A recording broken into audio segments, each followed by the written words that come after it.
अस्सलाम वालेकुम। ऐशा cooking one में आपका वेलकम है। उम्मीद आप सब खैरियत से होंगे। मैं भी बिल्कुल ठीक हूँ। एक गुट्टी हमने पालक के लिए इसे अच्छी तरह धोकर काट लिया। आधा गिलास हम पानी का शामिल करेंगे और इसे बॉईल कर लेंगे। ये हम हस्बे ज़रूरत लेंगे, इसे मेल्ट करेंगे। आधा चम्मच हम ज़ीरे का शामिल करेंगे। एक हमने प्याज ली है, इसे भी शामिल करेंगे।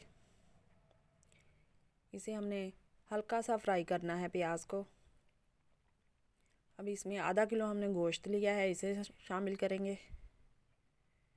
इसे हल्का सा हम भूनेंगे। 4 से 5 हरी मिर्चें हैं पिसी हुई। एक टमाटर हमने लिया है, इसे भी शामिल कर देंगे। 2 चम्मच अदरक और लहसुन का पेस्ट लिया है, इसे भी शामिल कर देंगे। हमने खुश्क धनिया लिया है। गरम मसाला, नमक, हल्दी और 1 चम्मच सुरख मिर्च का शामिल करेंगे, इसे भी अच्छी तरह। अब इसे मिक्स करेंगे। आधा गिलास हम पानी का शामिल करेंगे। अब इसे हम छोड़ देंगे 5 से 10 मिनट के लिए, ताकि हमारा गोश्त गल कर तैयार हो जाए। ये देखें, गोश्त हमारा अच्छी तरह गल चुका है। अब इसकी हम बनाई करेंगे अच्छी तरह। ये देखें, घी इसने छोड़ दिया है। अब मज़ीद इसे हम भूनेंगे अच्छी तरह।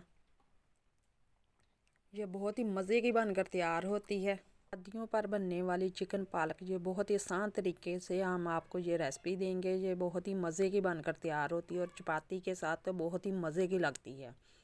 गोश्त हमारा भुन चुका है। अब गोश्त ने घी भी छोड़ दिया है। अब इसमें हम पालक शामिल करेंगे। पालक को हमने बॉईल करके हल्का हल्का मैश कर लिया है। अब इसे अच्छी तरह हम मिक्स करेंगे। पालक खाने से मैदे की जलन दूर होती है। आप ज़रूर ट्राई करें एक बार, ये बहुत ही मज़े की बनकर तैयार होती है। अगर पालक हमारी बॉईल है तो फिर 10 मिनट में ये बनाकर हम तैयार कर सकते हैं। 1 कप हम दही का शामिल करेंगे। इसमें दही आपने फेंट के शामिल करना है। दही शामिल करने से ये इतनी मज़े की बनकर तैयार होती है। आप भी ज़रूर एक बार ट्राई करें। अगर आपको हमारी वीडियो पसंद आई, आप लाइक और शेयर ज़रूर किया करें।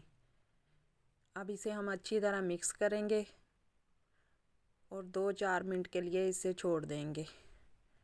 ये देखें, दही का पानी हमारा खुश्क हो चुका है। अब इसकी हम मज़ीद बनाई करेंगे। 3 हमने हरी मिर्चें शामिल किए हैं, इन्हें काट का निशान लगाकर। ये देखें, चिकन पालक हमारी बनकर तैयार हो चुकी। माशाल्लाह देखें कितना प्यारा कलर आया और बहुत ही मज़े की बनकर तैयार हुई है। आप एक बार ज़रूर ट्राई करें। अब होटल पर जाने की कोई ज़रूरत नहीं है, आप घर पर ही बनाकर तैयार कर सकते हैं। चपाती के साथ इसे खाएं, इतनी मज़े की और लजीज लगती है। ये देखें, हमारा गोश्त भी अच्छी तरह हमारा गल चुका है। अल्लाह हाफिज़।